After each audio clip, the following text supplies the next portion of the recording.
Hello, ladies and gentlemen. Hello. Okay. Hello, ladies and gentlemen. You're welcome to class today. On behalf of the Electoral College Nigeria, I welcome you all to class today, and I'm sure that you all have been enjoying the practicals that has been going on this particular cohort. I'm sure you're all enjoying it as it is. So I want to say welcome to the class today. So let's just wait for like 5 minutes. While we're waiting for 5 minutes to allow everybody in, I want to announce that everyone coming in, please just write your names in the chat box, your names and the location you're calling in from. You might also want to add maybe your party to it. It makes it more fun. So at least you know how many members of the party are actually attending class today. So let's wait for 5 minutes before we get into the class. Thank you.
Okay, ladies and gentlemen, I want to welcome you once again to Polytracy 101, as initiated by the Electoral College of Nigeria.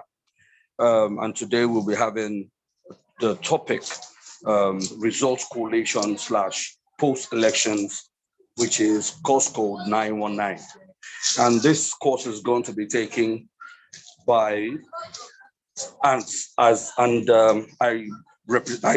present the lecturer today.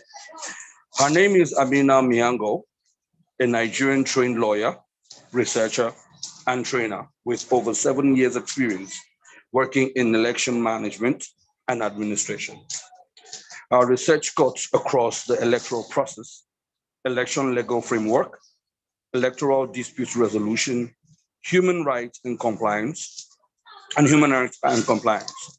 She is passionate about free, fair, and credible elections and believes a sound knowledge of electoral practices by citizens is a first step towards achieving that. She is a very strong believer in the rule of law as a tool of justice and equality. And as I present Mam Amino Miango, please, I want to let you all know that if you have any questions, please note it down in the chat or just wait till the lecture ends, then you can go ahead with your questions. Please, Miss Amina or Madam Amina Miango, please have the floor. Hello, everyone. It's Miss. Thank you. Thank you so much. It's good to be here. Toluwanimi once again. It's always exciting coming to this class, and it's really nice being here again. And I hope that at the end of today, hope people can hear me. Yes, we can hear you. We can hear you. Please, loud and clear. Okay. All right. I hope that at the end of today, we'll all have learned something from each other. I'm hoping to make the class very interactive. I know that at some point I'll have to run through my slides, then maybe wait for questions later and all. And I am hoping that I don't take too much of your time. Today is a Sunday, and I'm sure some of you want to spend time with family and friends and generally just rest because, okay, tomorrow is a public holiday.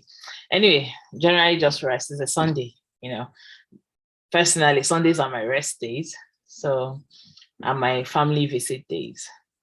So hopefully we'll be able to get in everything and then ask questions after. Let me share my screen and let me see if I can attach my, okay. Or Wumi, you are a co-host. Can you, or do I share it from my own side? Since I should, okay, I think I should be able to. Yeah, all right. Can we see my slides? Are we able to see my slides? Yes, we can see it. We can see it. Okay, fine. Okay, so we're talking about result collation. I took the liberty to add so many things because we're going to general elections in a few months, and there are so many things that come with elections and the electoral process in general. So I took a liberty of adding some things, and I'm hoping that I have 30 slides. That's much. I'm hoping that I'm able to run through all of them, and if I'm not able to, they are basically straightforward. You can read up on your own and all, but I'm hoping I'll be able to. So let's start it. Elections. When you hear elections, what comes to your mind when you hear elections? You can type your responses and I'll see them. When you hear elections, what comes to your mind? For some, elections is a one-off event, like election day, you go out, you vote, and that's it. For Faith Anzaki said voting. And for others, it is the process, like from, campaigns and all, and then it ends in voting and, getting a winner. For others, it's a process from when a candidate emerges or when somebody signifies, their intent to contest for a particular office, So basically, there are lots of, for different people, election means, and all of you are right. Election is the process of recruiting leaders, yes. Election is the process of selecting leaders, yes. Election is voting, yes. The art of recruiting leaders, yes. Process of choosing or electing a leader. I love that process. I love the word process, because election is not just for political scientists. I'm not a political scientist. I am a lawyer, aspiring to be a political scientist. Or no, I'm a lawyer who found herself in a political science field. So yes, I like the word process, because election is not for political scientists, for scholars, political science scholars. Election is not a one-day event. Yeah, it's a process that doesn't just start with a person signifying interest. So yeah, while the well, how do I put it? Why they see election as a process is that election day, the day you go to vote, isn't just what makes elections. It started way before then. Yeah, it is a process that started from the previous elections. So when you hear political scientists talk about elections, usually they call it the electoral process instead of elections. Elections is just a one day, it's just a part of a bigger process. Let me put it that way. I think it makes more sense that way. It's part of a bigger process, which includes budgeting, which includes a whole lot of things, basically. So because of how they see the process, they term it a cycle. Yeah, and they term it the electoral cycle. So inside the electoral cycle, you have three major parts, which include various, a number of activities. Sorry, okay. Somebody else just entered class and introduced themselves. I thought it was a question. So that electoral cycle.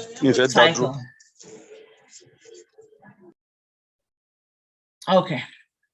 So that electoral cycle is divided into three different periods: the post-electoral period, the pre-electoral period, and the electoral period. And if you can see my cycle very well, sorry, I hope it's clear.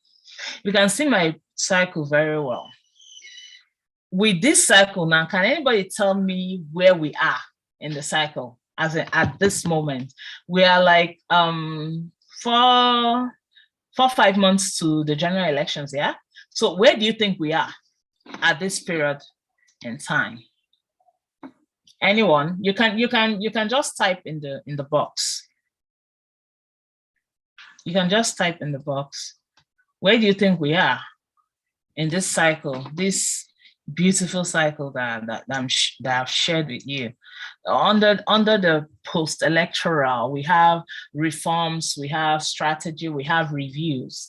Under pre-election, we have training, planning, information, things like budgeting, and also. And then under electoral, we have nomination, we have campaigns, we have voting. Sorry, Mrs. Madam Yango.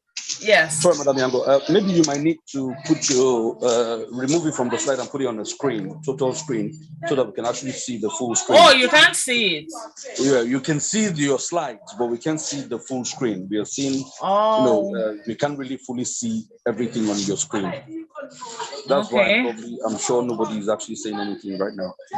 So how do I get that done?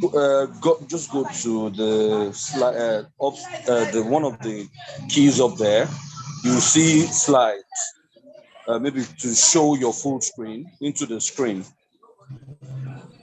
like play screen or something. Play screen. Yeah. Okay. Let me find it. Okay, but at the same time, all participants of this class can actually download to know, but at least for the benefit of your teaching. So okay, I actually sent it to Wumi, so maybe she can send it to your WhatsApp class so they can open it on their devices or or something. Okay. Yeah. So let me. I think just go to slideshow presentation. That's slideshow presentation on your system, and then it will play like a normal screen. Okay. My problem is I want to be able to interact in the what do you call it? Okay, let me go to that if I can.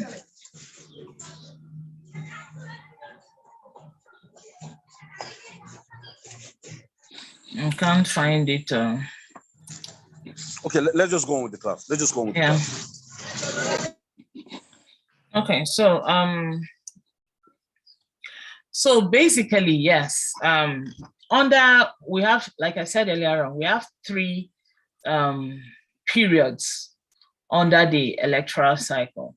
Yeah, we have the post-electoral period, we have the pre-electoral period, and then we have the electoral period. Now, the thing you need to understand is that there are activities that fall under post-electoral that may spill over to pre-electoral, and there are activities under pre-electoral that may spill over to electoral. So the cycle is very fluid as it is. So it doesn't just, it's not rigid. There are some activities like budgeting, for example. In the past, before this new Electoral Act, budgeting used to be something that used to spill to electoral period. But with the new Electoral Act saying budgeting, funds for elections and all must be released a year before, it has taken care of that. And then you have some periods where even during the electoral period, things like the legal framework, which on a normal day falls within the pre-electoral period. Even during electoral period, you might have amendments to the legal framework. So this, you need to understand that at every point in time, there are some activities, and depending on the country and the legal framework, some activities may spill over to the next cycle and all of that. So post-electoral period, really, or let me start with electoral period, since this is where we are. I'm sure some weeks ago, you heard about political parties having primaries. And then after the primaries, you heard there's some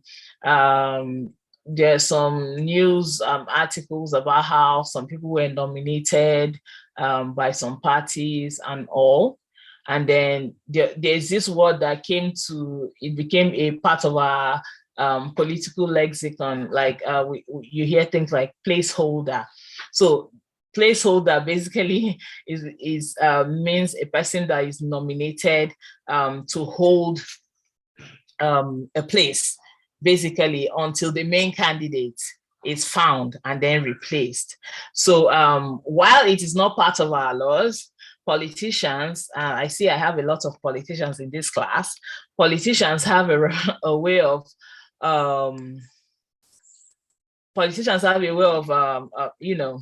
bending the rules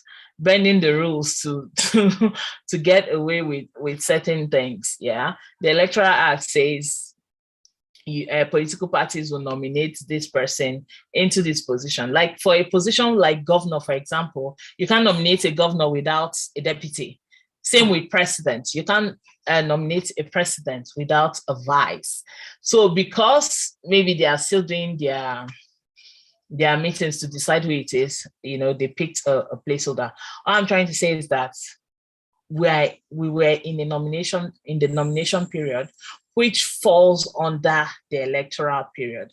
And then I think sometime last week, we entered campaign.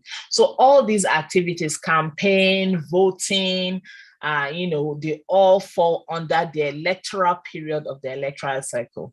Now, after elections next year, we're going to enter the post-electoral period. And this is a period where reforms, legal reforms, INEC, other stakeholders will review the 2023 elections and see where we went wrong, where we got it right, and what needs to be done. So the post-electoral period starts from sometime after elections, and then it goes again all the way to the pre-electoral period. The post-electoral period and the pre-electoral period especially are always very, intertwined in a way. So yeah, that's basically what the electoral cycle does. That is what the electoral cycle is. Now, for result collation, what we are supposed to deal with today is strictly under the electoral cycle because it's part of election day activities. Yeah, I'm sure you can see. Sorry, you said you can't see. I'm really trying to see where I can, if I can share this screen. Anyway, I'll keep trying while I talk. So basically, for election day activities and result collation, which is an election day activities, it falls under the electoral period. Voting falls under the electoral period. Campaigns and nominations, all of that fall under the electoral period. So going forward, this slide basically talk about what the election cycle is. And in that, I mentioned that some of the activities under the pre-election are budgeting, election, drafting the election calendar, which is done by INEC and released by INEC, training of staff, voter and civic education, registration of political parties, party financing, and all of that. Then all that electoral cycle, we have nomination of candidates, campaign, voting, release of results, and every other activities. Then under the post-electoral period, we have review EMB reforms, legal framework reforms, delimitation of constituency, and so on. And like I said earlier on, some of the activities in one part of the cycle may spill over to the next part of the cycle. Now, I don't know, I think I'll come back to this later. So let's just go to collation of results proper. So when you hear collation of results, what comes to your mind? Like when you hear collation of results on election day, I'm sure a lot of you are politicians. Was this class done specifically for politicians? I need to, yes or no, or because I'm seeing NNPP, Amarachi now, Isaac, NNPP. Actually, we are doing an in-house practice or practical, trying to make everybody feel part of the political space. And that's why we wanted them to, appear with their political names that we're giving them. Oh, okay. So these names are given in class, not that. Yes. No. It's in class. Oh, okay. Awesome. So, aspiring politicians, I saw somebody say they are aspiring politicians. As aspiring politicians, I'm sure on election day, you probably go into the field. So this class, one of the things I tried to do was to give real life instances, because we're close to an election, in major elections. And truth is, I think we've never had an election that was this competitive. I mean, not even 2015. We've not had an election with 3 major candidates before, at least in my lifetime. Yeah. So this is really amazing. So I try to, and because we love we love our presidential elections. So of the major examples I'm going to be giving is with presidential elections. Yeah, I know there are governorship elections and all other elections. Well, we love our presidential elections. So I'm going to give a lot of examples with presidential elections. So collation of result basically, has to do with how results are calculated. Is the tabulation or summation of votes cast at an election. That's simply what collation of results. Yeah, you add 10 to 10, and you get 20 for party A. You add 50 to 50, and you get 100 for party B. Party B, party C scores 500 in Prince and Princess, and 200 in Wuse 2, and 300 somewhere else. You just sum those votes and those numbers, and then to get a total, basically. So that's what collation of results is, and it is one of the most important aspects of election. It is because of collation that you're able to say Mr. Akin won elections. It's because of collation you're able to say we have a new president and he scored 15 million votes. It is because of collation that you're able to say, this election is inconclusive. So collation of results is a very important aspect of election. For me, it's probably the most important, because once you mess up collation, there's repercussion. Whatever was done, the fact that people came out to vote, the fact that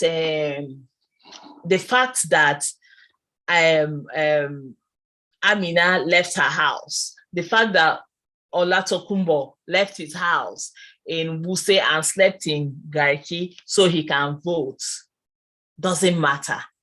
This fact that Shedrack traveled all the way to Sokoto and joined a queue and stayed and voted and went back home peacefully doesn't matter, because you've messed up an important aspect of election. So collation is very, very, very important. Where you do not manage it well, where it is compromised, you will have a problem. It can cast it can lead to rejection of the results of the whole elections. It will create a credibility problem for the election management body. That is, in Nigeria, we have INEC and the CX. Wait, how many election management bodies do we have in Nigeria? Can anyone answer that before I go forward? How many election management bodies do we have in Nigeria? Anyone? Anyone? No one. Okay. If you answer, you can just drop the answer in the chat box. So yes, that's how important collation is. It's the most important part of election day, and it needs to be handled properly. So where does collation take place on election day? Collation takes place at the place appointed by INEC. For those of you who have participated in elections in the past, you hear of collation centers. So if INEC says collation is at GSS Tudunwada, that is where collation will hold, except for maybe security reasons or something. Only INEC can move a collation center. The people in Tudunwada village cannot decide, we want to move collation center to Madu secondary school. Sorry, I'm from Jos, so I'm using Jos places, So the people in this, if collation is in GSS Wuse, for example, the people in Wuse cannot say, we don't want to do collation here, we want to move it to Maitama. So collation will takes place at places appointed by INEC. Yeah. Oh, there was something I was supposed to talk about before. Okay. Before this, but let me, so that you will understand when I start putting some laws. Ola Tokumbo, INEC is not the only election management body in Nigeria. We actually have, exactly, awesome, Esther, thank you very much. There are actually 37 election management bodies. Each state in Nigeria has one. They are the ones that conduct local government elections. Sorry, I'll be diverting, going back. And so I pray, please don't lose me. I'll still come back. There are 36 plus one. INEC is the one which is in charge of conducting national elections and then elections into governorship and state house of assembly positions. And then you have 36 others, one for each state of the federation. They are the ones in charge of conducting elections into local government positions, chairman and councillors. The others are called state independent electoral commissions. So for example, Nasarawa will have Nasarawa State Independent Electoral Commission. Rivers will have Rivers State Independent Electoral Commission.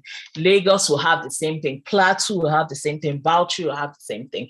Basically, those ones conduct local government elections, while INEC conducts national elections and also elections into FCT area councils. So when you are asked how many electoral management bodies are in Nigeria, they're actually 37. And no, they are not under INEC. They are independent bodies on their own. They have nothing to do with INEC. INEC does not fund them. The federal government does not fund them. The state governments fund them. So yeah, that is that. So let's talk about legal framework before we go forward. You need to understand that every activity in the electoral process, each of those activities we saw around the cycle, each of them is backed by laws. You don't just wake up one morning and decide I want to do election when there are no laws. The first thing you should know is that elections are bound by laws. So when you wake up and you say, I wish Nigeria can vote through text messages, you know that the first question you should ask is, does the law allow that? And then there are three main documents that make up the legal framework for elections. There are others, like Nigeria is a signatory to other international covenants, yeah? Like the International Covenant on Civil and Political Rights, and all those kind of. We also signed on to the United Nations Declaration of Human Rights. So, the African Charter on people, human and people's rights. Yeah. All those charters. Basically, Nigeria has some international commitments. Yeah. So all those ones also could form parts of legal framework for elections. But the good thing about all those covenants is that most of them have been reproduced under our Constitution. So when you go to Fundamental Human Rights, Chapter 4 of the Constitution, you see something like freedom of association. That's a political right. That's where political parties get their freedom. That's where you get the freedom to say, oh, I am supporting Peter Obi, or I'm supporting Tinubu, or I'm supporting Atiku, I'm supporting, any of the other 15 presidential candidates, or the governorship candidates in your states, and all. It's freedom of association. So the Constitution is the most important document, the most important legal document in Nigeria. It is from the Constitution that every other law gets its validity. So when you're talking about legal framework for anything, apart from elections, you're talking about legal framework for for the economy, we are talking about legal framework for any other activity apart from elections, you have to go to the Constitution first. What does the Constitution say? What powers does the Constitution donate to the National Assembly to make laws to guide this activity? So under the Constitution says the National Assembly can make laws for a number of activities in Nigeria. Yeah? So because of that power given to the National Assembly by the Constitution, the National Assembly created or passed or enacted, that's the better word, enacted the Electoral Act 2022. So while we have the Constitution that creates INEC, yeah, and then gives INEC some duties. INEC can conduct elections. INEC monitors political parties. INEC can deregister political parties. INEC can conduct referendums. INEC can do this. INEC can do this. INEC can do this. All those powers are provided by the Constitution. But that's where the Constitution stopped. Yeah. So the National Assembly, in its wisdom, was like, okay, these are the powers given to INEC under its creation by the Constitution. But there's still a lot to be done. Let us give ourselves an act, since we have the powers to pass those acts. I'm trying to make this as simple as possible because, you know, a lot of us have not are not lawyers, one, or political scientists that, you know, deal with all these things. So the National Assembly says, let us give ourselves, let's enact a law that will be used for elections. So the National Assembly enacts the Electoral Act, and then it further breaks down all the powers contained in the Constitution. It simplifies them, it expands them, but in expanding them, it is careful not to go against whatever the Constitution said. So if the Constitution says to be governor or to be president, you only need a first school living certificate. The Electoral Act cannot say you need a PhD. Do we understand? Yes? Are we flowing? Okay. So if the Constitution says that the country, Nigeria as a whole, is the constituency for presidential elections, the Electoral Act cannot say, oh, no, I think Plateau, Sokoto, Abia, Lagos cannot vote in presidential elections, because that is not what the Constitution says. So basically, the Electoral Act expands those functions of INEC, the powers of INEC as contained in the Constitution, just expands them, makes them more legible so that it can guide the conduct of elections. Yeah? And then under the Constitution, INEC is granted the powers to make regulations and guidelines in aid of its duties. So because of that, INEC decides, okay, let's create a regulation and guidelines for the conduct of elections. This will further break down the Electoral Act and basically guide us on how to go about implementing and executing all the powers the Constitution and the Electoral Act has bestowed on us. And that is how you have the INEC regulations and guidelines. So these three documents, there are other documents, you know, like INEC has regulations for registration of political parties. All those regulations that INEC created is in accordance with the powers donated by the Constitution to it and by the Electoral Act to it. And don't forget that whatever INEC is creating under all the regulations it is creating, none of them must contradict the Constitution or the Electoral Act. Where they do, especially the Constitution, because that is the original, like the original document.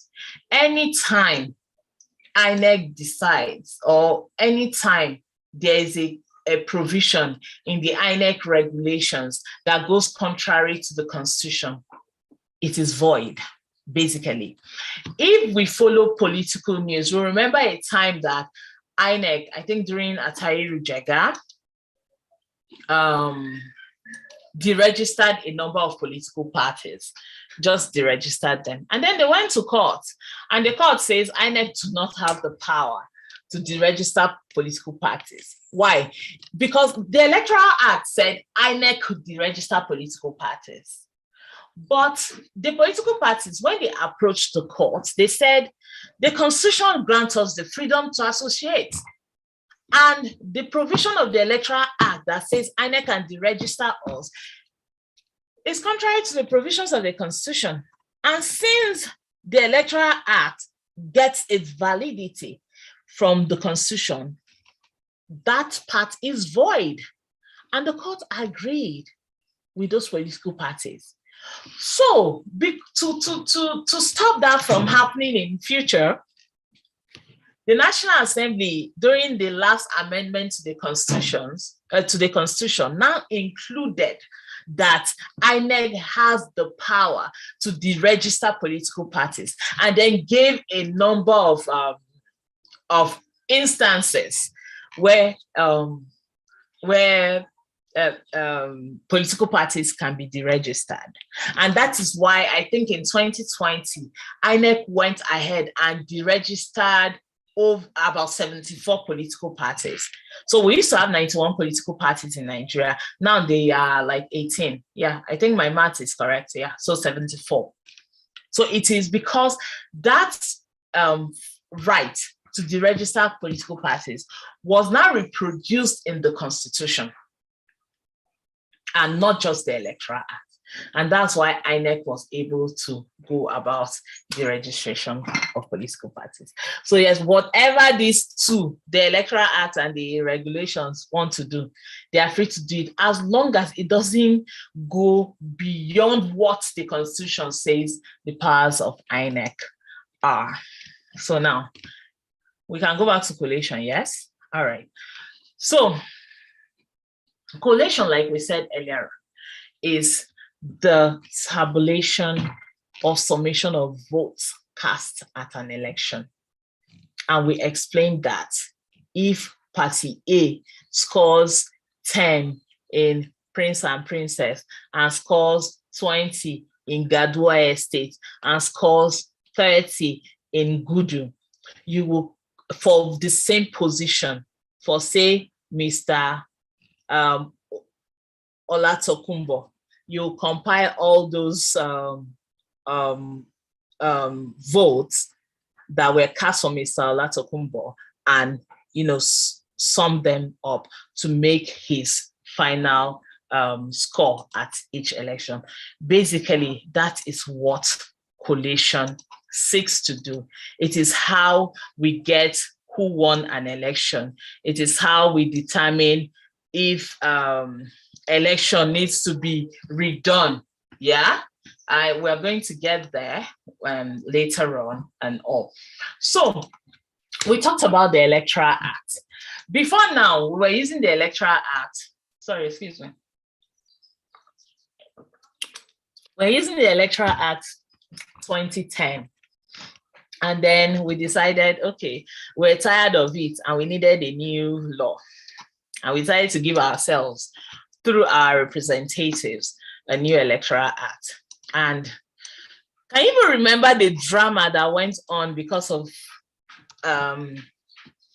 the new Electoral Act? Like all the drama, National Assembly decided one day that there was actually no need to put to leave transmission of results by electronic means there, and then they removed it, and then we went on, the drama kept on until we finally had an Electoral Act 2022. So basically what I try to do here, is to compare the Electoral Act 2010, the former law before it was repealed by the 2022 Act, and then the present one. Just two instances, really. In the former Act, we have collation and transmission of results was strictly done manually with the occasional tech support, to make the calculation accurate and all. But under the 2022 Act, we have transmission of voting, transmission of results electronically. You can see section 150 of those acts. We all hope we all have our Electoral Act, because you can't be doing this course and you don't have an Electoral Act or your constitution. It's very important. That's the basis of you becoming a political, to becoming political literate. You can't do without your constitution and your Electoral Act. If you want to be a politician, if you want to be politically literate, you have to have your constitution. You have to have your Electoral Act. In fact, you can even go ahead to have INEC documents, the regulations and the guidelines. This will help you, because without those documents, which politics are you doing? Yeah, there really is no politics without those documents, as we've already established. Yeah, every action, every activity in the electoral cycle is backed by law. So you can't do without those documents. So I encourage you to please get your your constitution, your Electoral Act, and all of that. Very important. So we're moving to levels of collation. Yeah. So depending on the kind of election that is happening, there are levels to how results are collated and how results are calculated and summed up. So whether it is area council election, local government elections, state house of assembly elections, House of Representatives, senatorial, state, and remember that this this topic, we are mostly using elections conducted by INEC as an example, because the system is basically the same. What state independent electoral commissions do, how they conduct elections, is basically what INEC does. When it conducts any of the elections discharged under the constitution to conduct. So we'll mainly be using INEC processes. And like I said, we're in an election year. And in about 4 months plus, we'll be voting our president and members of the National Assembly. And then a few weeks later, we'll be voting our governors in 28 states and members of State House of Assembly in 996 constituencies, I think. So everything I'm going to talk about here is geared towards that, so that the process doesn't look strange to you.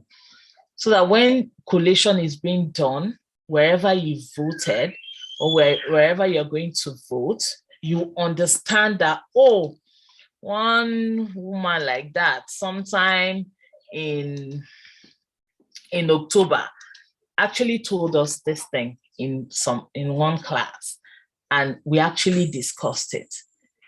I don't want the process to look strange. And I'm sure there are some of you here that are already babas in the process. You've been doing elections since since we came back from the military distance in 1999. So there are people like that too. So wherever category you are, there's no harm in refreshing your knowledge or in gaining new knowledge. So so there are levels of collation of results depending on the type of election. In this class, I'm going to harp more on presidential elections because it seems that it's the election that all of us are more interested in. Yeah, so I'm going to harp on presidential elections, but I will talk about the others briefly and all. So for elections conducted by INEC, like I said at the beginning, INEC conducts elections into FCT area councils. In FCT, we have 6 area councils. Yeah, and each of them has between 10 to 12 councillors. Yeah, so INEC conducts elections into each of those area councils, and into for chairman and for councillors. So let's assume we are having an election for area council election. For those that live in the FCT, we had area council elections earlier in the year. How many of you voted? If you live in Abuja, please say I voted in the chat box. Let me see those who voted. So area council elections held. And for the elections, for collation starts at the ward level. And for area council elections, if it is for position of councillor, that is where it ends. So basically what happens in this scenario is that people vote at the polling units. Oh, nice one, Anas. Oh, nice one, Kelechi. Well done. I love people that vote. Anyway, so for those elections, Anas and Kelechi, I don't know if you remember, maybe after voting, I don't know if you stayed back and watched how, if you stayed back and watched when, nice one, James. So all of you that voted, I'm going to ask you this question. Maybe you will unmute. Let me see, who do I ask? Okay, James, you're the one that came last. Can you remember did you stay back after voting? And what did you notice about collation? James, if you are muted, please unmute and tell us what you saw during. James, you can unmute. Yeah. All right. Thank you very much, Pastor. Okay, what I noticed was there was this kind of rumble among the party agents. I think it has to do with counting accurately what the result or the people who voted for each party is. And the disagreement is usually on which of the ballot papers should be voided or which one should not be voided, especially when it's now getting to the party and the agent is calling that no, it should not be voided. Thank you. That was my observation. Thank you, man. Thank you, James. Thank you so much. Okay, let me ask you, did you follow them to the collation center at any point after the counting at the polling unit? Did you follow them to the collation center? James has gone. Okay. It looks like James has gone. So basically what James explained, yeah. Okay, he said no. So basically what James explained is when votes are counted at the polling units, when you finish voting, when you've dropped your ballot papers in the ballot box, when everyone has finished voting, the time for voting. Oh, nice one, Joel. So you understand collation. It's like I'll just sit down and watch you. You just come and teach this class because I realize that practical knowledge is usually better than book knowledge. Joel, maybe you just come and teach this class. So basically, yeah, after that process at the polling unit, when everybody has finished voting, the time for voting is usually between 8:30 and 2:30. I think recently it went from 8:30 to 2:30 or something. So basically, when everybody has finished voting, when it's time for closing of poll at 2:30, the presiding officer will collate all the ballot papers, or will gather all the ballot papers, sort them, and then count. And then you remove this results sheet, that he's given, and he will record each number scored by each party, each candidate that's contesting the election. Remember, we have 18 political parties. Sometimes all 18 will actually field candidates. Well, of recent, not all field candidates, yeah? So basically, you find situations like that. So in a situation where there are 18, you write all the 18 candidates. Those who score 0, he'll put 0, and like that.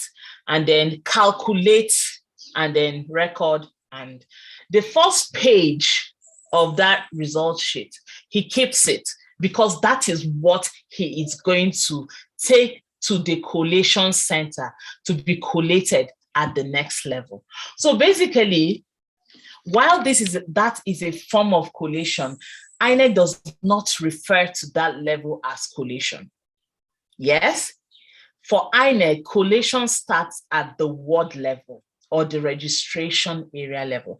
INEC refers to ward. When it's a general election, it's usually registration area. When it's FCT, it's ward. So INEC refers to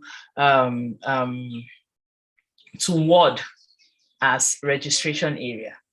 So basically, when the result sheet comes from the polling unit. Presiding officers are usually corpers. So they carry the result sheet and take it to the collation center. If it is an election for councillor, for example, Wuse councillor representing Wuse ward, it is at that ward level that the collation for that one will end. The collation officer will just calculate all the results for Wuse ward coming from all the polling units under Wuse, and then will declare a winner and return the person as elected. That is why I put registration area. That is where collation ends for the position of councillor that INEC conducts election in the FCT. Where it is a chairmanship position, the collation officer for ward, after collating all the results from the polling units and declaring the person A as elected as councillor, they will take the results meant for the chairmanship position and then they will take it to the next level for collation. So usually for chairmanship, results leave the registration area and go to the local government area collation center. And there you collate and then you return a winner because it is for chairmanship position. Now it gets complicated as you go forward. For example, State House of Assembly elections. Sometimes the State House of Assembly constituency is just one local government. And in that instance, where it is one local government, at that local government level, you have the State Assembly constituency collation officer waiting to also collate and announce a winner. In some instances, it is made up of a State Assembly constituency, makes up of maybe 2 local governments or 3. In such instances, results from the 3 local governments in respect of that constituency will come to the State Assembly Collation Center for that constituency, and then it is collated and like that. So basically, the results move up, get there, and calculation goes up like that. Now, where it is a state governorship election, for example, from local government, the result goes straight to the state collation center, where they will calculate all the results from all the local governments in the state. Don't forget that governorship election is like a smaller distance for presidential election. So a whole state is a constituency for governorship elections, just like a whole country is a constituency for presidential elections. Note that collation can only start when the collation officer ascertains that the number of accredited voters recorded on BVAS corresponds to the votes on the result sheets. Now, one of the one of the innovations INEC brought about, remember in 2015, INEC used the smart card reader. Yeah. Then sometime in, I think 2021, I think 2021 or 2020, INEC introduced the BVAS device. The BVAS device basically is used for accreditation. Yeah, it is used for accreditation. In fact, the machine, its components, it's had different components. When it is used for accreditation, it is the BVAS.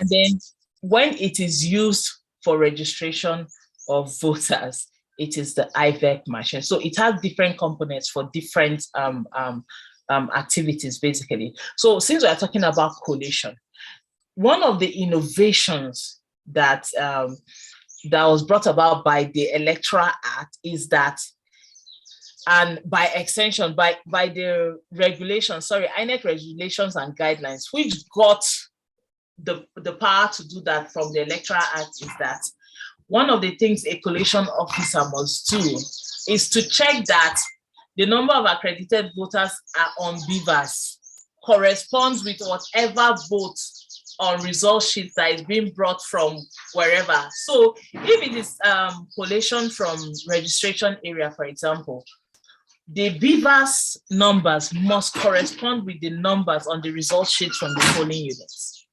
That is basically it.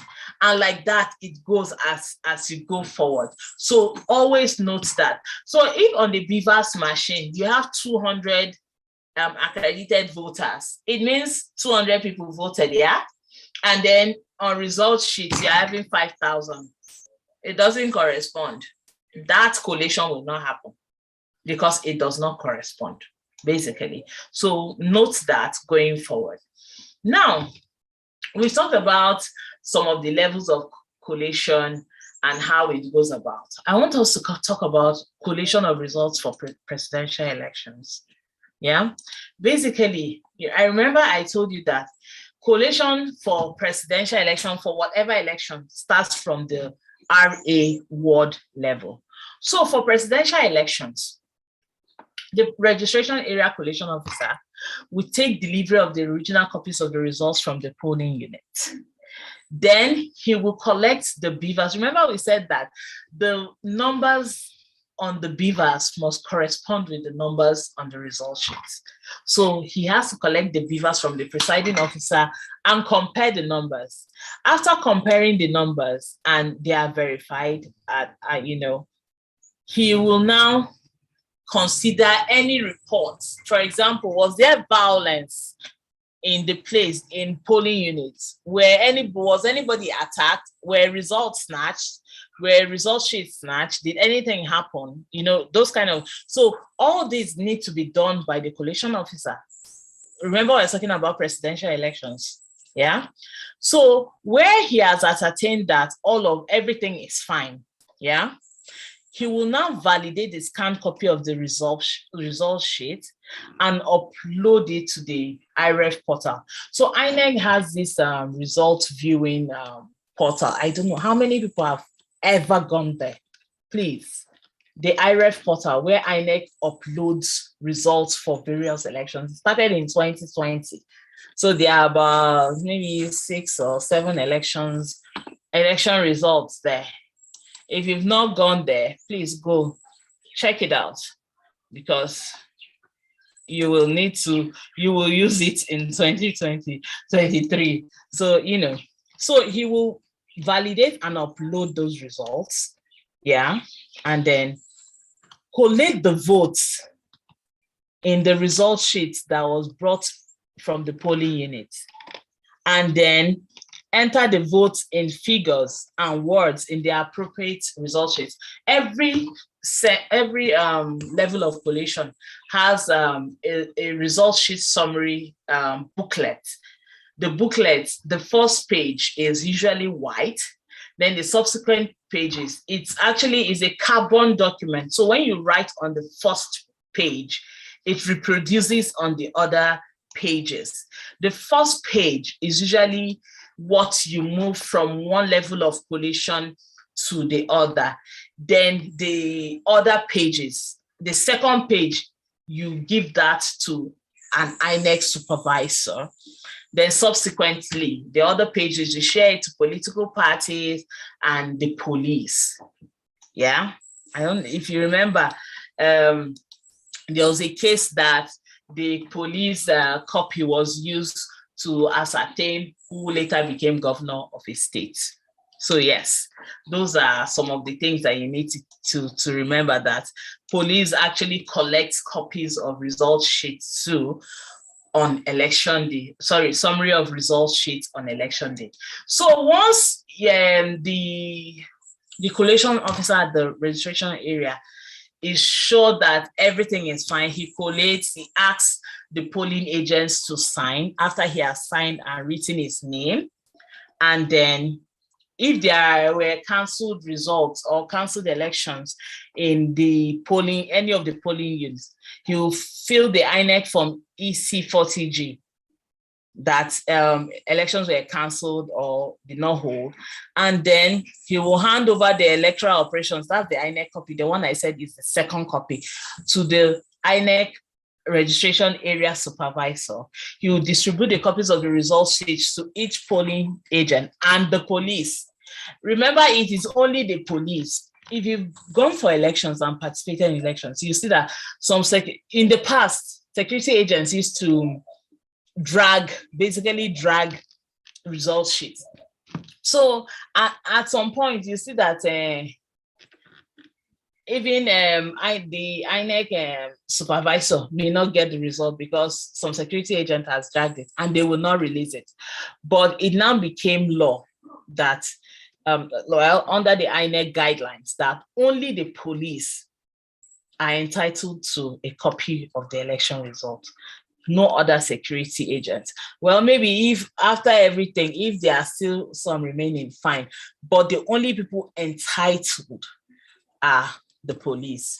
So after all this is done and everybody is issued the results, the collation officer will now carry that. You remember that first page that I said is what is taken from one place to the other.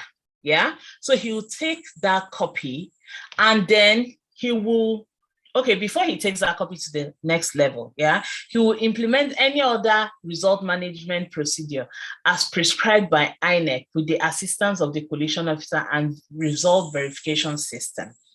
And then he will now electronically transmit that thing that he has filled in that result summary form as it is. He'll transfer it to the next level of collation electronically first. You transfer it first, then he'll carry the hard copy and then move it and go and meet the next to the next level of collation. Now, at the next level of collation is basically the same thing too. The LGA collation officer will gather results from all the registration areas and collate them in his own summary of results sheet too. When he collects them and he finishes summarizing all the results from all the various registration areas, he will also transmit his total, whatever it is, to the next level of collation, then carry that his first page too and take it to the next level of collation. Now, remember that there are now two documents to be used for collation. There's an electronic copy and then there is a hard copy. Both must be taken before, both must be available before a collation officer starts his work at any level. Yeah. So where, for example, maybe, well, where there's this part of the Electoral Act, I think we'll get there. I think I mentioned it somewhere. Let me search for it. Basically, where on the electronic copy that was transmitted and the hard copy, where there's discrepancy, the Electoral Act says that the electronic copy supersedes. It is the electronic copy that will be used for collation. So if the collation officer likes, after transmitting, you go and maybe on the way, they stop him maybe for no fault of his, they threaten him and say, this place that is 200 for party ABC, put 500. And he does it. See, if you fear for your life, there are things that you do. And really, it won't be his fault because, well, he's afraid for his life. So, So if some such thing happen, it is the electronic copy that will be used, where there's a discrepancy, where electronic copy says 200 and the hard copy says 500. It is the electronic copy that will be used. That's what the Electoral Act says, and it has been reproduced under the INEC regulations and guidelines. So from the local government, remember it is a presidential election. So from local government, you are not stopping there. You are going to carry all the results from all the local governments. Let's use FCT area council, for example. There are 6 area councils, yeah, that make up the FCT. So, of course, the whole country is the constituency for presidential elections. So you have to include the FCT. They are not orphans. They are part of Nigeria. So you collect all the results from the 6 area councils of the FCT, and you take it to the FCT Collation Center for Presidential Election. You calculate the collation officer for the FCT. Usually, I don't know, maybe we remember some professors every election. Some of them don't see very well, and they will ask for extra torchlights, and because they are not seeing whatever it is. And some will insinuate that they were told to write something that they did not want to write. Yeah, those are usually the collation officers for states and the FCT. So you take all the results from the registration area and you take them to the FCT. We are using FCT as an example, to the FCT Collation Center. You calculate all 6, since we are talking about area councils, and then you reach a total. You transmit that total electronically. Then you remove if you are the collation officer, you remove the first page, which you are meant to take to the National Collation Center, which is usually at the ICC. A lot of us have watched it on TV. Then the rest, you distribute it as required to the police, to INEC, to all those people. And then you move to the National Collation Center. So when they get to the National Collation Center, at the National Collation Center, which is usually the final place for presidential elections, after this, that's where a person is returned as winner, and that's where we know who president-elect is. So at the National Collation Center, the Chief Electoral Commissioner, who is usually the INEC chairman, will take delivery of the original copies of the results from the state collation officers. That's, since we are talking about FCT now, I'm using FCT as an example. So he'll take delivery of the original copies of the result sheets from the FCT collation officer and any other materials. Then he will collate the votes called by each party result sheets received from the state. So by now, FCT will come, Plateau will come, Zamfara will come, Kano will come, Katsina will come. Remember how it's always, we'll wait for days sometimes, waiting for the results from the states. Yeah, all the states will come. Hopefully, we don't have to wait for days again, since now there is electronic transmission. Everything will become faster, hopefully. So all the states will come, all 36 states and FCT will come to this National Collation Center, bring the results that they've calculated all the way from polling units to registration area, to local government, to state. They'll bring all of them now and submit it to the, they've transmitted and transmitted and transmitted. Of course, he already has the electronic copies, and now they are bringing the hard copies. And then the the Chief Electoral Commissioner and Returning Officer, who is usually the chairman of INEC, will now summarize all these 37 results, collate them together, calculate them, and then announce them. loudly the votes scored by each political party. Then where they have achieved all the constitutional requirements, 2/3, 1/3, all the thirds. We are going to go into that later. I think it's one of the things I added to the presentation, since we are going to a presidential election. So you know what it entails to be president. It's not enough that you score 15 million votes. There are things attached to that 15 million votes. Yeah. So he will now announce where there is no, where the person gets the highest number of votes and he gets the constitutional required spread. So he will announce. So these are the levels of collation for presidential election. You start from the lowest, from the polling unit to the RA, that's the ward, to the local government, to the state. Then finally, it terminates at the National Collation Center for presidential election. The same thing happens with governorship elections. But because for governorship elections, remember I said that the state is the constituency for governorship elections. So it happens like that, but it terminates at the state collation center for governorship elections. And like I said earlier on, for every constituency, there's a place that collation terminates at well, if it's 3 local governments, if it's 2, if it's 1, depending on the election, yeah, like that. So what you need to know, bottom line, is that collation is the summation of votes cast at any election from one level to the other until a winner is announced. That is what collation is. It is not complicated. It is actually very straightforward. It may sound confusing because we are speaking plenty English now, but I advise you and I encourage you, get into the field. It's actually very simple. It's not a complicated process. It's actually very easy. It's technical because of all the steps and all required by law, but it's actually very straightforward.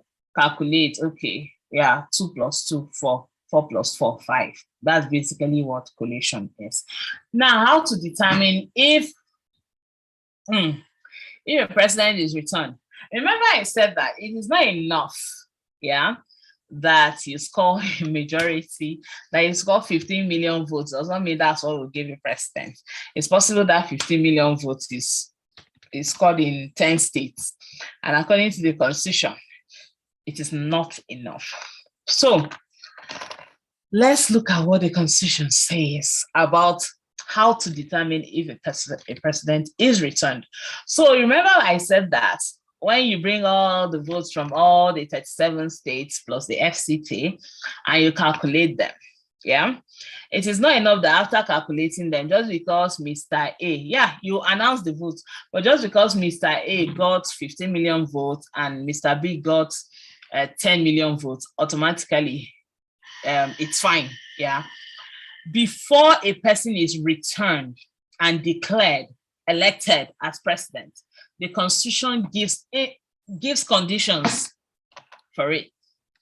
So in instances where it is only one presidential election, presidential candidate, there are instances, but I don't know if it will ever happen in Nigeria, that there's only one presidential candidate. I mean, we have 18 at the moment, yeah. We have only 18 political parties and all 18 fielded candidates for president. So I don't know if there's ever a time, but you know, the drafters of the constitution in their wisdom have decided that it may happen. So in a situation like that, where we have only one presidential candidate, the condition for declaring him elected is 1, he must have a majority of yes votes over no votes. So basically, if there are 10 million yes votes and 10 million no votes, the person is not elected. So the yes votes must first of all be more than the no votes. Because if it's only one candidate, you are not putting any party. On the ballot paper, it will just be yes or no. So if you want him, you stick yes. It's on print yes. If you don't want him, You thumbprint no. So basically, first of all, he must have a majority of yes votes. The reason why I'm saying all this because there's only the constitution doesn't just provide one instance where a person becomes president when there are more than one candidate. As a politically literate person, you need to know the other instances so that one day maybe one of you will be a sole presidential candidate. I don't think that will ever happen anyway. So, but yeah, anyway. So the person must have a majority of yes votes over no votes. And then the person has not less than 1/4 of the vote cast at the election in each of at least 2/3 of all states of the Federation and the FCT. The language of the law is very funny. Instead of just saying, just have 25%, you know, well, they have to confuse us. Yeah, because, well, that's how lawyers eat. So you must have 1/3, 1/4. 1/4 is 1/4, yeah? 1/4 of the vote cast in each of at least 2/3 of all states of the Federation and the FCT. 2/3 of 37 is 24.67. So it is not enough to have 2/3 in 24 states. In fact, there's a judgment. I think Shagari and Awolowo. It's an old judgment, you know, 80s or 79 or 1980. Yeah, thereabout. When Awolowo said Shagari didn't get the required constitutional spread. And I think we had 12 states then. I'll be 19 states. I can't remember. Does anyone know the number of states we had in 1979, 1980?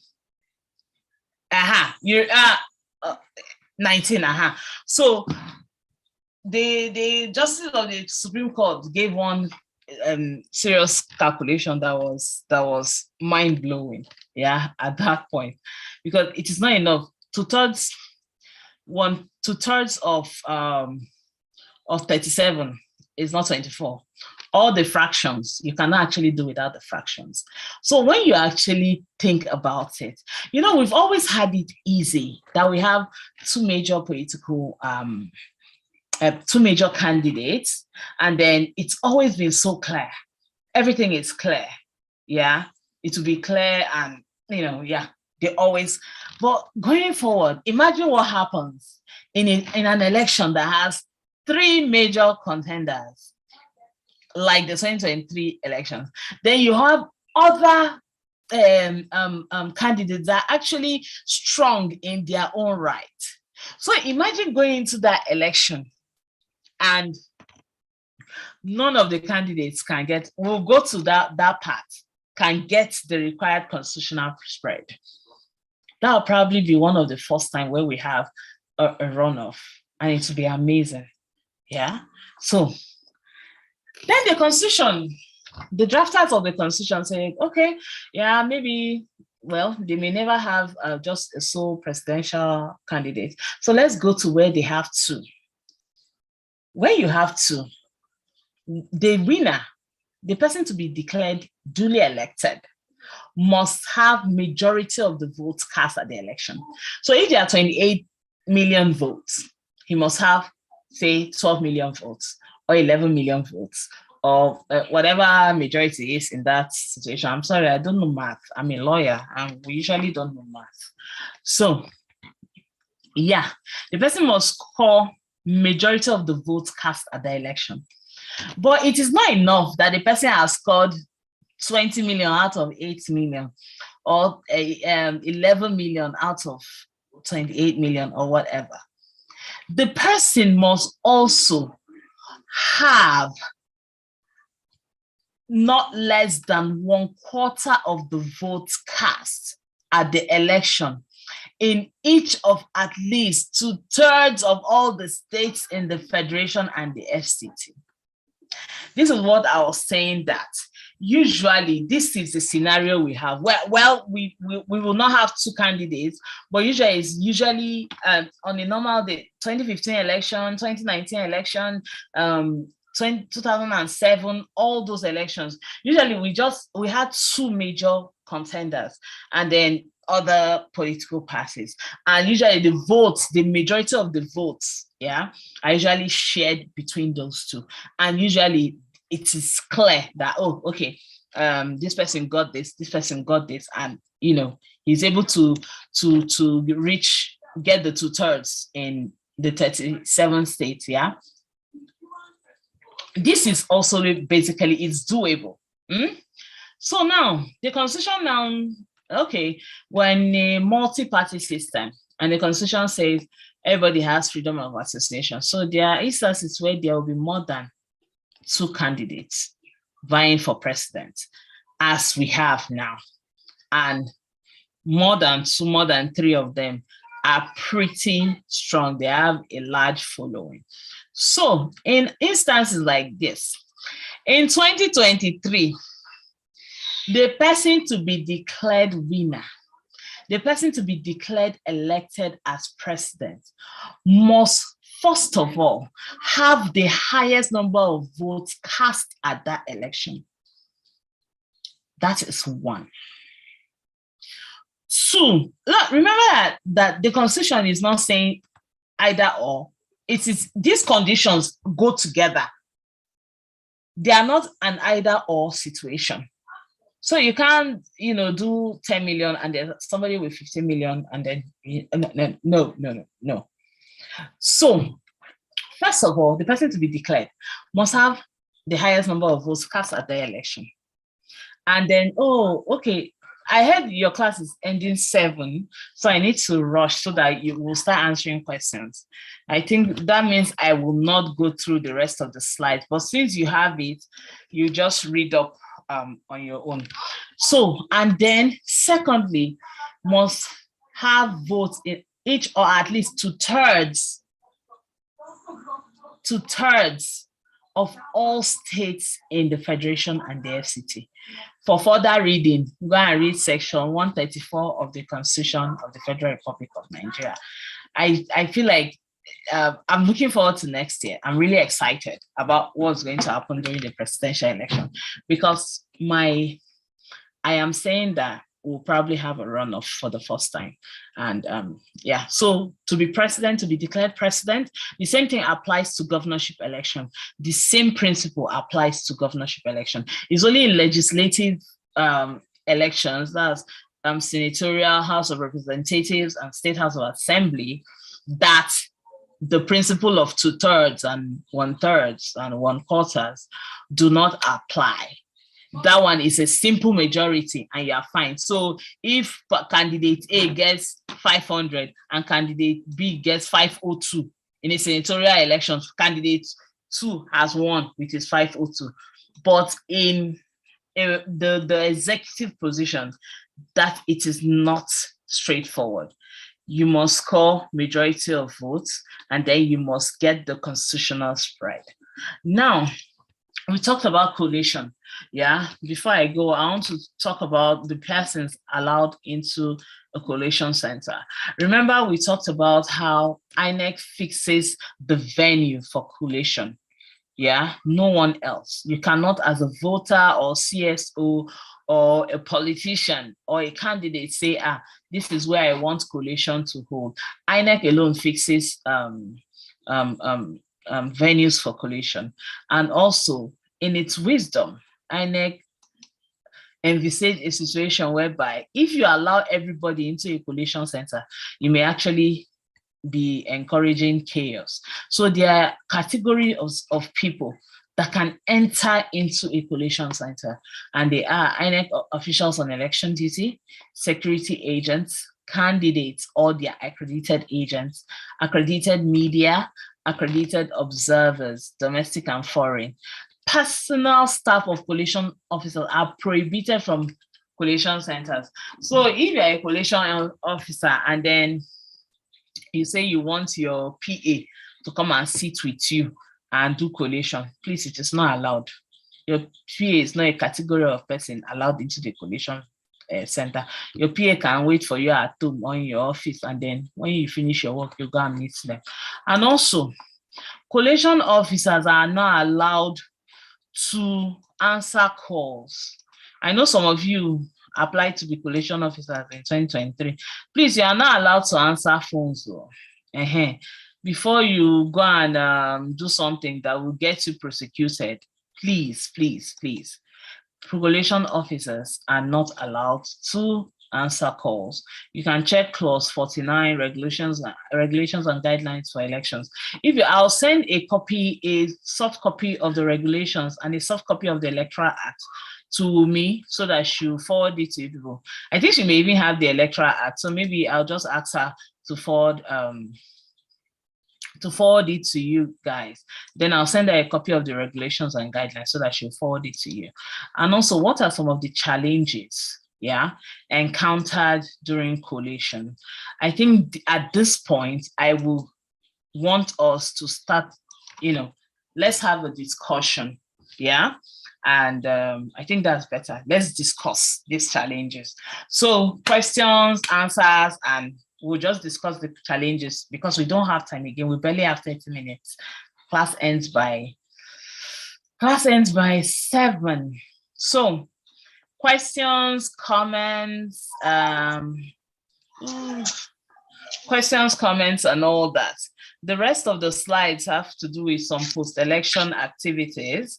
I just mentioned them so that at least you have a knowledge of every other thing that happens in the electoral cycle, but you can read it up on your own and it's fine. So please, questions. So we'll start with thank you very much, Madam Miango. So we'll Miss Miango. Miss Miango, so sorry. I didn't get clarification. So we would start with people raising their hands. And if you don't have anybody raising their hands for now, we'll go into the chat to see if there's any questions. There are no questions. Like I've brought them to sleep because nobody is asking me questions. Okay, so class, can we have questions, please? Anybody? If you don't have questions, I'll just run through the challenges. Considering the fact that you are already practically in political parties in class, so you want to know how this goes when it comes to collation. So we have Chukudi raising his hands. Okay, Chukudi, please unmute yourself. Okay, good evening, everyone. Can you hear me? Good evening, Chukudi. Okay, earlier on, let me just be fast. Earlier on, you stated that all the state independent electoral bodies are not under INEC. I just want more clarification on that because I think I know that INEC chairman appoints the residential electoral commissioners. So I don't know. I just need a bit clarity on that. Thank you. Okay. So the independent electoral committee. First of all, let me start it this way. INEC has offices in all the 36 states of the country, including the FCT. But those states are not the state independent electoral commissions. They are separate. Those ones are INEC. But for administrative purposes, they have offices in 36 states. The state independent electoral commissions are a creation of state laws. So they are created by the state for the state. So they are different from INEC. In some states, you even see INEC office there, then you see state independent electoral commission office here. So there are two different things.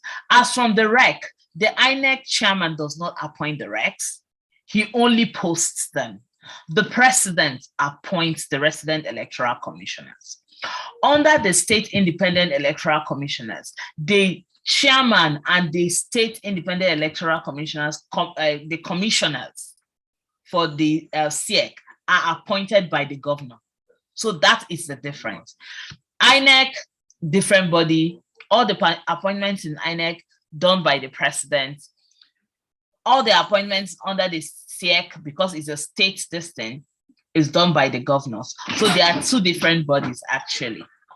They are not the same. The recs are not appointed by the INEC chairman. They are appointed by the president. Those are the two different. I hope I've answered your question. Okay, so let's move on to Gasali Usman Akorede. Please unmute to ask your question. Okay, thank you very much, ma.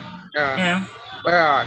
My question is that the rack center, I think, can they use the rack center for collation center too? Because in some area in Cross River, they always use the rack center as a collation center too. Yes, there are instances where the rack center can be question, used. Yes, I got that. There are instances where the rack center can be used as a collation center, especially in places where there are security problems. INEC tends to conduct most of their activities in one place for security reasons, or where there's no space, so you can do that too. But the most important thing you must note is that only INEC can declare that rack center a collation center, no one else. That is the foundation. So INEC can only INEC can say, oh, okay, we're using this rack center as a collation officer. We're using our office in Calabar as a collation office center because it's safer for us to do so. So that's what you need to understand. Yes, anywhere, any government building, it can be a private building. Any government building can be used as a collation center. Yeah, including the rack centers. Okay. Yeah. Okay. Thank you. There's a question coming from Joel Samuel in the chat. I'm reading it now. Collection officers allowed to use their phones for messages and text messages and maybe record or snap? No, under the new guidelines for this thing, they are not really. And it's, in fact, in the interest of fairness, you shouldn't be pressing your phone when you are meant to be announcing something as sensitive as an election result. What are you pressing phone for? Do you understand? Even if the law did not allow it, I just feel like common sense should make you not want to do that. So yes, they are not allowed to use their phones to make calls, and by extension to text, send pictures, all of that during collation. They can do that after, but during the collation, they are not allowed to do that. Okay. And then there's a second question from Samuel Obimakinde saying, if the president appoints the chairman of INEC and HOREX, can we really say INEC is independent? I think that question is a very... Okay, somebody is... Can you mute? There's this background noise coming from somewhere. I can't hear.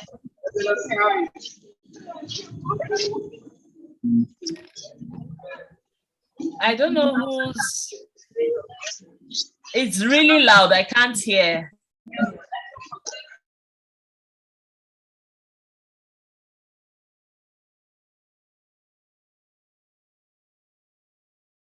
Okay, thank you. So this is a very complicated question because I really do not know how to answer it, because it has so many, there are so many. It's really nuanced. To answer it is a really nuanced question. Yes, and it needs a nuanced answer. So basically, yeah, I think it's a yes or no answer, yeah? And let me say why I say so. The Constitution says the president appoints the INEC chairman, the recs, and the national commissioners and all that. The Constitution also says that appointment is subject to the Senate, verification, let me use that word, by the Senate. Yeah. So you have separation of powers and checks and balances in play here. In recent times, we've seen where the president appointed a partisan person, and the Senate found a way of rejecting that appointment.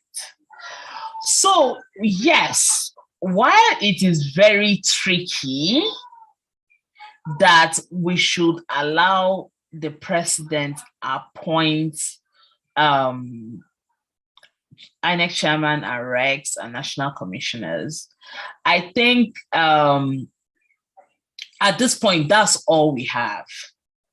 So until the law is changed and, and we get a better means of appointment, I feel like the best we can do is check and put every person that is appointed by the president through various, subject them to serious scrutiny, basically. Yes, subject them to serious scrutiny, even if not by the National Assembly, but by CSOs, by other stakeholders in the electoral process, by citizens.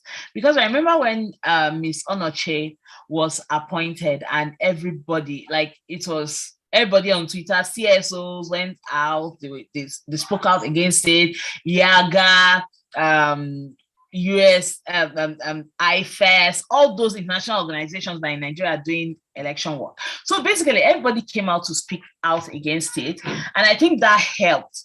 Because if they didn't speak out, the Senate, truth is, like somebody said, rubber stamp Senate, we probably will have had a session where the Senate will just, tell her to take a bow and go.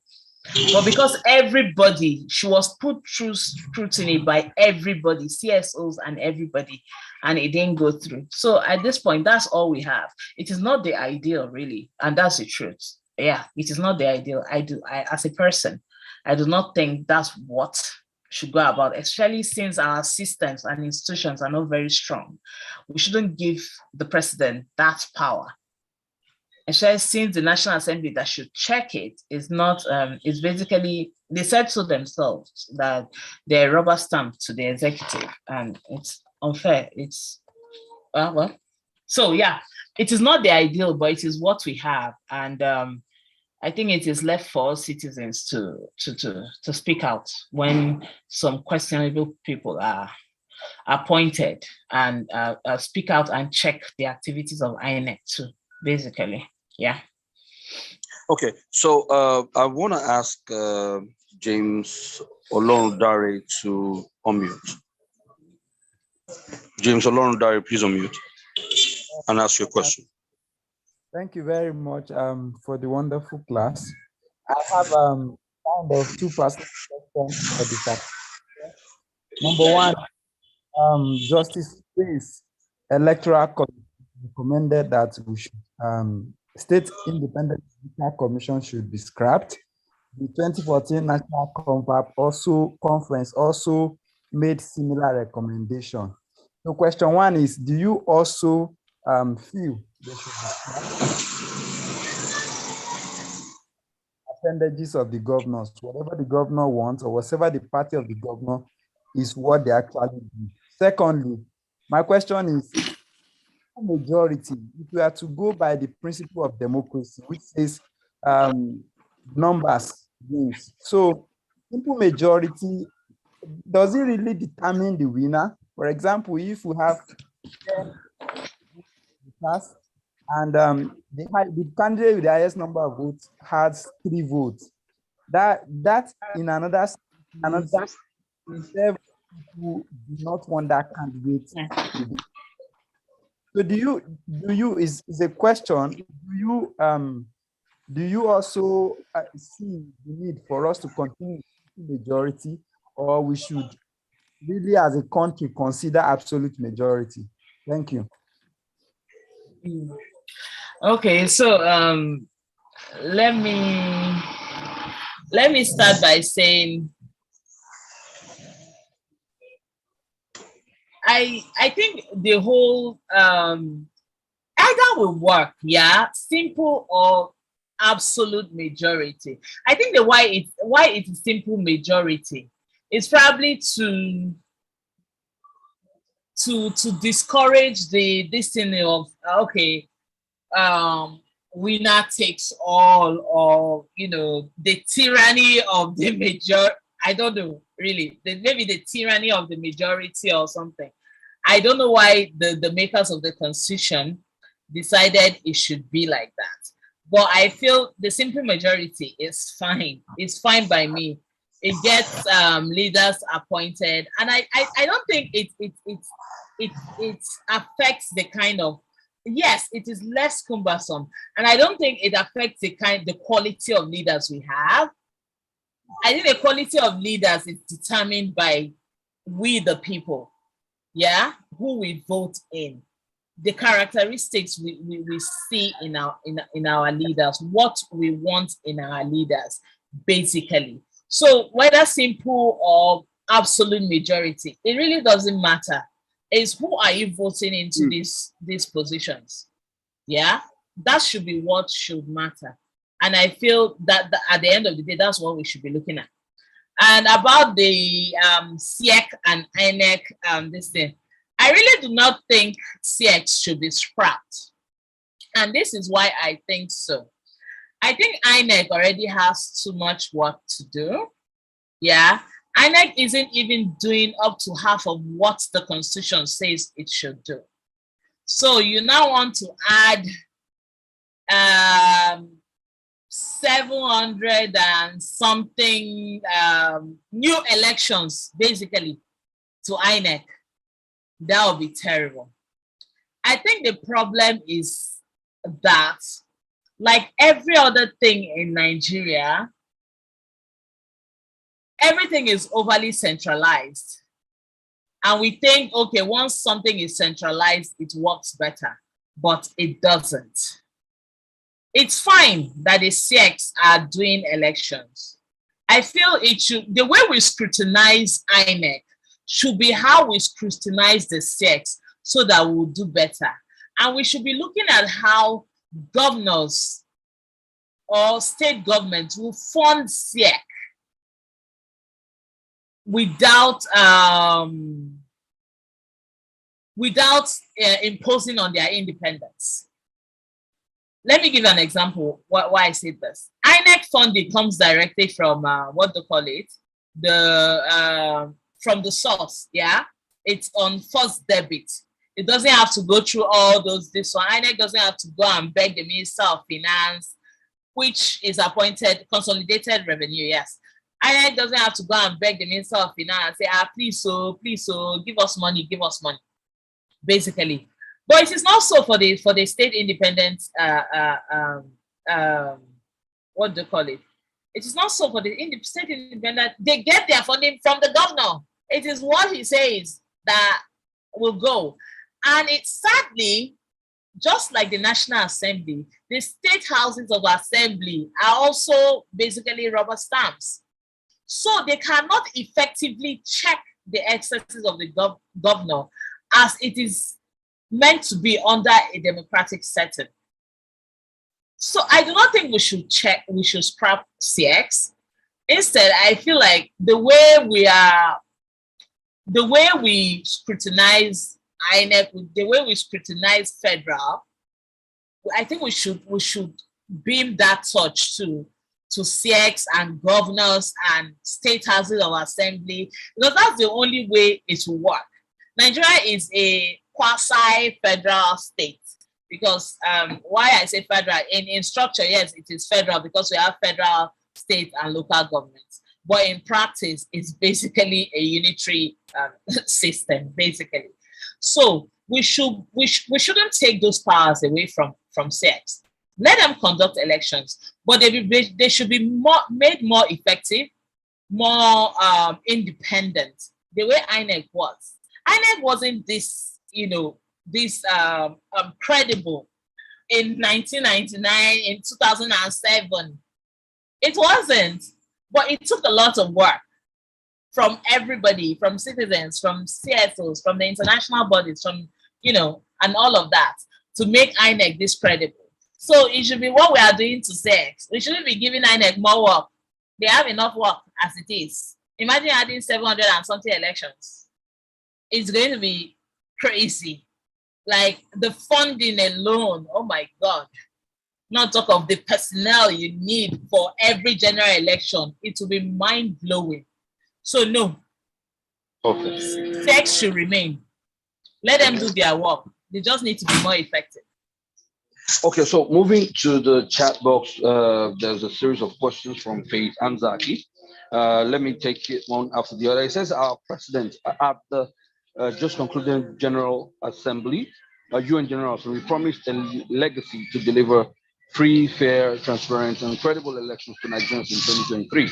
Now, the first of this question is it within the purview of the president to deliver free, fair, and credible elections, or the INEC, and how does this speak to the independence of INEC?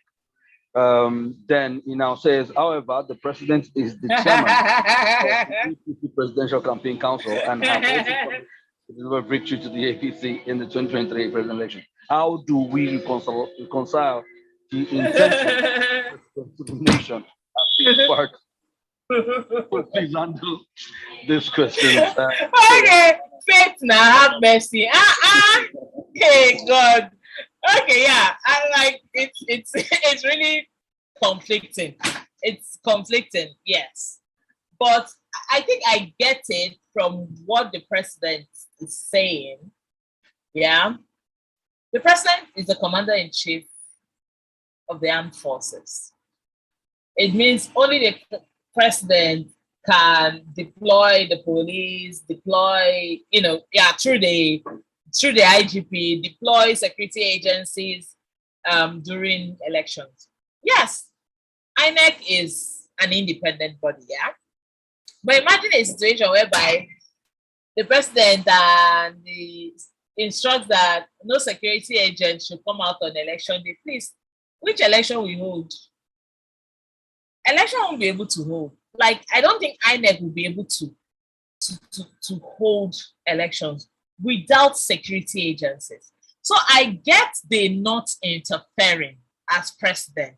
Maybe that is what he's trying to say. I'm not in the mind of the president, so I can't say, yeah, that is what I understand. Without security agencies, INEC may not be able to hold elections because Nigeria, we are facing a lot of insecurity at the moment, and on election day, it's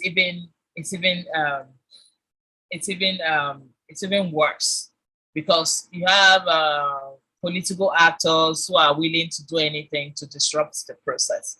So I think to that, maybe that is his thinking that, okay, once I'm sending my people out, they are just there to keep the peace. Nobody is going to interfere in the process. And of course, as the chairman of the presidential, whatever for the APC, it's his party, yeah. He can still act as president of Nigeria, and and work for his party to be re-elected, basically. So yeah, while it looks funny on the face of it, I think they are really separate issues. They are separate issues. But let me say something too. Where we are now as a country, where we have reached in our democracy and the way the laws are structured, I think it will be very difficult for a president to have that kind of influence on elections again. The way it happened in 2007 and before then, I think it will be very hard. The laws are clear, the processes are fairer, technology is driving the process. So it's going to be very hard for one person to say, oh, okay, I'm going to disrupt the process. It's going to be very hard. So I think we should put faith in that and put faith in INEC that INEC will deliver, really. And then do our own part, go out and vote and protect our votes and all of that. all the things that everyone does in a democracy. Okay. So for the final question for the class, I'm going to have to merge these two questions from AB. He used a phrase that's quite a bit funny here, pounded yamiciously. He said, what are the legal reasons why INEC cannot conduct electronic votes at this point? And then he merged it with why INEC cannot, what are the legal issues that is stopping Nigerians in diaspora from voting in Nigerian elections? That's it. It's still the electronic votes. So you want to answer that as we come to the end of class? Yes. Okay, so that's a very funny phrase. What are the legal reasons why INEC cannot conduct electronic votes at this point in Nigeria's history? Basically, we just passed the Electoral Act when? In January, or was it February? January, yeah. No, February, yeah. And election practitioners will tell you it is too close to jump into electronic voting without putting certain things on ground yet. And that is the truth. The law was passed too close. Before now, the law simply prohibited electronic voting. Remember, I told you that what is not allowed by law cannot be done. Yeah, INEC found a way of using electronic means to do accreditation, but not voting. Even with the accreditation during the, was it 2015 election, it was challenged, and the Supreme Court said yes, that manual registration is still what is recognized by law. So yeah, basically, yeah, the point is you cannot, well, let me not say you cannot. Maybe going forward, maybe there are a couple of elections after the general elections. You have the Kogi and the Bayelsa elections. It's usually better to start introducing new systems with smaller elections than to introduce it in a general elections. Even the beavers that we're using for 2023 elections, INEC introduced it and used it for a small state house of assembly election before it rolled it out for a governorship elections. Because if you want to introduce a new system, you have to be careful. You can't just jump and say electronic voting because every other person is in it. Even very advanced democracy still use hybrid methods, yeah, to vote. So yes, electronic voting is the ideal, but it has to be introduced carefully. And I'm sure by the time we are voting in 2027, it will be we'll probably be using that method. Is it 2027? Sorry, 2020, yeah, 2027. By the time we're voting in 2027, INEC will probably have mastered that process by then. But for this election, you are voting the normal way. You collect your ballot paper and you stamp and you drop. Because first of all, the laws changed too close to introduce a totally new thing for a general election. It will have been disastrous. That's the truth. And then we had two elections actually. We had and Ekiti, but it was still too close to use for those elections. So yeah, let's get this one down first. Let's perfect our manual method, and then maybe going forward with small elections, we'll start experimenting with electronic voting. Then maybe we can use it for another election. Then for diaspora voting, basically the constitution says that people, I think there's part of the constitution that a person must vote in a constituency. Yeah. And we've not done that to include diaspora voting.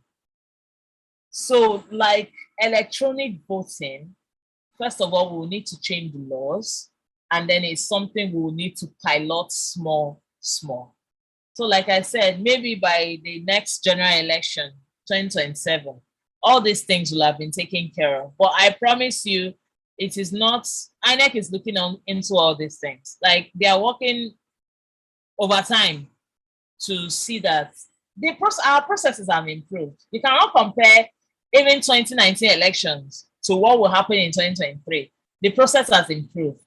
And INEC, I'm sure INEC will keep improving the process. Like I said earlier on, our job is to keep asking these questions. Yeah.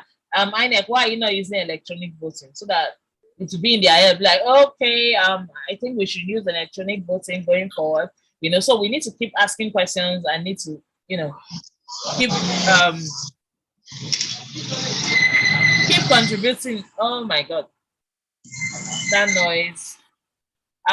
There's a question about this is a comment. Even in manual collation, the servers are still exposed. Exactly. So it's something we need to be careful how we introduce it. I remember about 2 years ago, I was having a conversation with a friend who was a country director for one agency that does a lot of work in elections. And he was like, everywhere he turns, Nigerians are always saying e-voting, electronic voting. That what is it about? That why are we so hyped about the whole thing? I was like, yeah, because we feel like that's one of the ways to make our elections more credible. And he laughed and he was like, I think after the Iraq civil war or something, the election or was it Egypt? I can't remember. I think either Egypt or Iraq. They introduced a complete e-voting system and did away with their manual voting, and the election was terrible. Like they had so many issues. It ended up affecting the credibility of the election. So basically, even in advanced democracies, like I said, they always try to stick to a hybrid method. E-voting will come, and I'm sure like I said, by next election, it will probably come. So let's keep our fingers crossed. I think I've taken enough of our time. Thank you so much. Thank you so much, man. Really, I don't know how much of really I need to say at this point, but you have really blessed us. Yeah, sure. My email. Let me type it. Yeah. Yes, we already have the material that all the participants can actually download by themselves to actually go through. So to learn more. However, I noticed that people were actually leaving the class. It is very, very, very wrong. If your name appears and then it doesn't appear again, doesn't mean that you are in class, because it's at the end that by the end of the class, whatever name is left is what will be recorded as being present. So participants, please do not leave the class until we are done. And then we want to say a big thank you to our facilitator today. She's done a whole lot, and even still has like some more slides for us to learn from. And then, of course, she said she's going to leave her email address so that you can actually reach her in case you want to reach her. Please, want to say a big thank you to you, madam. It's really an honor having you on here. And then, of course, want to say thank you for this weekend that you're supposed to be resting, that you have come to spend with us. Thank you so much. We'll remain grateful to you as a collective entity. Thank you so much. And then for all the students, thank you for your time. Thank you for coming on. And want to say till next week. Tomorrow is public holiday. Please enjoy your holidays on behalf of the ECN and of course the cohort, Polytracy. I want to say do have a wonderful there's actually supposed to be class tomorrow. I was informed there's supposed to be class tomorrow. So please make sure you are active and ready to go 5 p.m. tomorrow, please. I am saying it now, we are even still going to have to write it on the Telegram page. Please be ready for class tomorrow, 5 p.m. So at least while you're celebrating in the early hours of the day, in the evening, be ready to study or to attend class. So thank you all. Thank you very much. And until tomorrow, I want to say do have a wonderful night. Thank Good night, you. everyone. Thank you. Good night, everyone.